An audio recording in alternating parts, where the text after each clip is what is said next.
Everyone, সবাই কেমন আছো? মাইসেলফ মৌসুমি চ্যানেলে তোমাদের সবাইকে ওয়েলকাম। আরও একটা নতুন দিন, আরও একটা নতুন ব্লগ নিয়ে তোমাদের কাছে। আজকে 1 জুন সানডে, জামাই ষষ্ঠীর দিন। আজকে বেশ তাড়াতাড়ি করে ঘুম থেকে উঠে পড়েছি।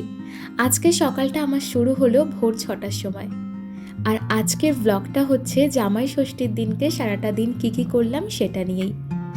তো সবটাই তোমাদের সাথে শেয়ার করছি, ভিডিওটা কিন্তু অবশ্যই শেষ পর্যন্ত দেখো। এত তাড়াতাড়ি করে সকাল সকাল ঘুম থেকে উঠলাম অনেক দিন পর। বেশ 1 মাস আগে মতন যখন আমি মর্নিং ওয়াকে যেতাম, তখন এত সকাল সকাল ঘুম থেকে উঠে পড়তাম, কিন্তু অনেক দিন এই অভ্যাসটা চলে গিয়েছিল।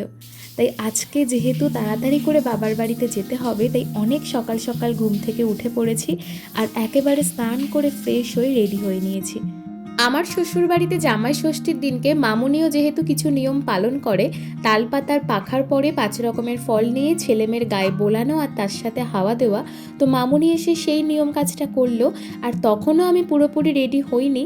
তো আমি এখানে আমার সোনার শাখা বাঁধানো, পলা বাঁধানো, চূড় বালা সবটাই বের করে নিয়েছি। আসলে সবসময়ের জন্য আমি সোনার জিনিস খুব একটা পরি না, যখন কোনো রকম কোনো অকেশন থাকে তখনই আমি একটু সোনার জিনিসগুলো পরি।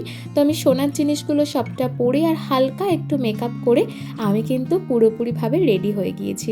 আর গত বছর জামাই ষষ্ঠীতে আমি আর যিশু বাইকে করেই চলে গিয়েছিলাম, কিন্তু এই বছর যেহেতু আমাদের অনেক জিনিস নেওয়ার ছিল, তো সেই জন্য এই বছর বাবা গাড়ি পাঠিয়ে দিয়েছিল, আর আমরা কিন্তু গাড়িতে করে এখন বেরিয়ে পড়েছি বাবার বাড়িতে যাওয়ার জন্য। তবে জানো তো, জামাই ষষ্ঠীর দিনটাতেও আমার একটা কারণে মনটা ভীষণ খারাপ। আমার হাতে নেলসের অবস্থাগুলো দেখো। নেলসগুলো যখন উঠেই যাবে তখন সবটাই উঠে যাক, এই দুটো থাকার কোনো মানে ছিল? আমি অন্তত ভেবেছিলাম জামাই ষষ্ঠী পর্যন্ত এগুলো টেকসই হয়ে যাবে, কিন্তু কি করা যাবে, আর হলো না। দেখো, তোমাদের সাথে কথা বলতে বলতে কিন্তু আমি বাবার বাড়িতে পৌঁছেই গিয়েছি আর সোজা চলে এসেছি ঠাকুর ঘরে। আসলে আজকে আমার পরে একটা বড় দায়িত্ব রয়েছে, সেটা হচ্ছে ঠাকুরকে পুজো দেওয়ার। আর তাই জন্যই এত সকাল সকাল ওই বাড়ির থেকে আমি এই বাড়িতে চলে এসেছি ঠাকুরকে পুজো দেওয়ার জন্যই। আসলে আজকে মায়ের অনেক রান্নাবান্না রয়েছে, তাই মা আজকে সকাল সকাল স্নান করে চলে গিয়েছে রান্নাঘরে। তো মা রান্নাবান্না সব শুরুও করে দিয়েছে।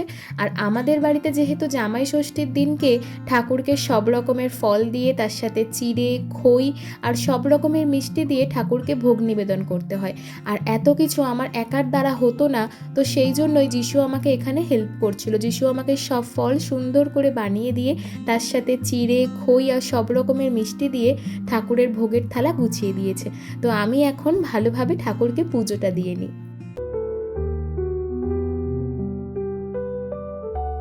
আসলে ঠাকুরকে পুজো দেওয়াটা খুব একটা চাপের না।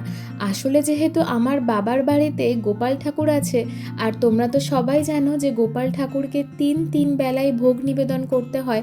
আর তাই আমার মায়ের একটু কষ্ট হয়ে যাবে বলেই আমি মাকেই বলেছিলাম যে আজকের পুজোটা আমিই দিয়ে দেব। তো তারপর কিন্তু পুজোর সব কাজ সেরে আমি সোজা চলে এসেছি রান্নাঘরে। আর 2 জামাইয়ের জন্য আমি এখানে মিষ্টির বাটা আর তার সাথে ফলের বাটা মায়ের হাতে হাতে গুছিয়ে দিলাম, কারণ আমার দিদিরাও চলে এসছে। আর এতদিন পর 2 জামাইকে পেয়ে আমার মা কিন্তু বেশ খুশি, কারণ আমার দিদির বাড়িটা একটু দূরে, তাই ওদের সবসময় আসা হয় না। তবে আমি যেহেতু কাছে থাকি, তাই আমার প্রায় সবসময়ের জন্যই আসা হয়। তো মা কিন্তু এখানে 2 জামাইকে আসনে বসিয়ে, তার সাথে পাখার বাতাস করে, আগুনের তাপ দিয়ে আর ফল মিষ্টি খাইয়ে কিন্তু জামাই ষষ্ঠীর যে নিয়ম কাজ থাকে সেটা সম্পূর্ণ করলো। জামাই ষষ্ঠীর দিনকে তো জামাইদের পাশাপাশি ছেলে মেয়েকেও বাটা দিতে হয়, আর আমার মা না আমার আর দিদির জন্য বাটা গুছিয়েছিল। কিন্তু বিশ্বাস করো, অত খাবার আমি খেতে পারবো না বলে আবার এর নিয়মও আছে, যার বাটা তারই পুরোটা খেতে হবে। আর আমি পরেও অতটা খেতে পারবো না বলে তাই আমি খালি চিড়ের ভোগ, তার সাথে একটা সন্দেশ আর মায়ের হাতের বানানো ক্ষীরের মিষ্টি আর হচ্ছে পাটিসাপটা পিঠে তাই নিয়ে খেলাম। আর তারপর মা এখানে জামাই ষষ্ঠীর ব্রত কথা পড়ছিল, তো আমরা এখানে সবাই সেটাই শুনলাম। আর এই গরমের মধ্যে আমি আর শাড়িটা পরে থাকতে পারছিলাম না, তাই আমি শাড়িটা চেঞ্জ করে আমি অন্য একটা জামা পরে আর একটু ফ্রেশ হয়ে আমি সোজা চলে এসেছি রান্নাঘরে, কারণ বেশ অনেকটা দুপুর হয়ে গিয়েছিল। তো এখন জামাইদের ভাতের থালা গোছাতে হবে, তো আমি মায়ের হাতে হাতে সেটাই করছিলাম। ভাতের থালা দুটো বেশ সুন্দর করে গুছিয়ে নিয়েছি।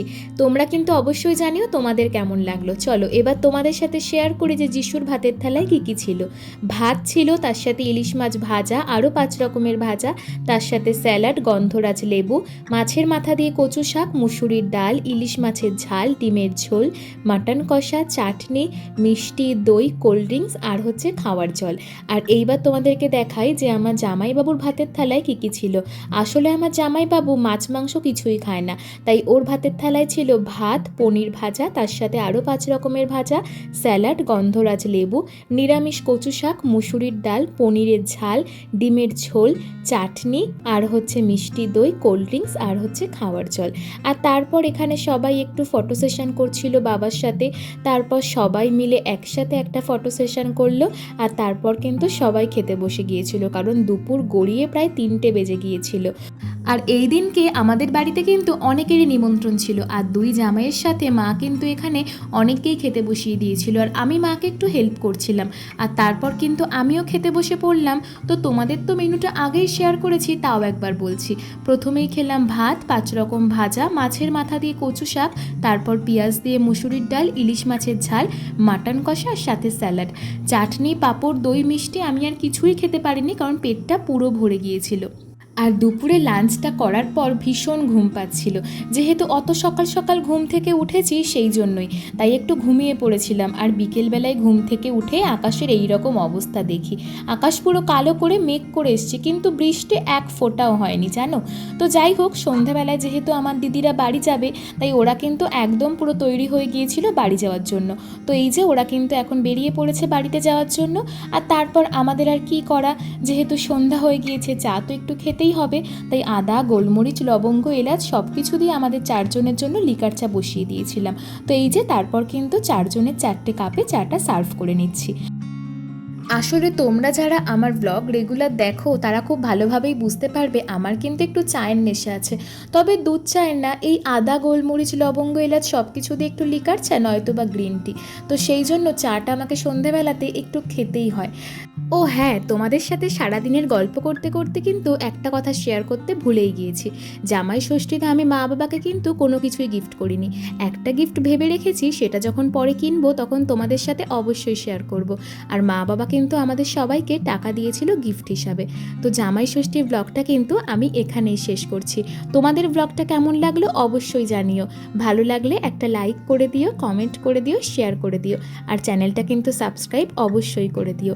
সবাই ভালো থেকো, সবাই সুস্থ থেকো। তোমাদের সবার সঙ্গে দেখা হবে আবার নতুন কোনো ভিডিওতে। ততক্ষণ সবাইকে টাটা।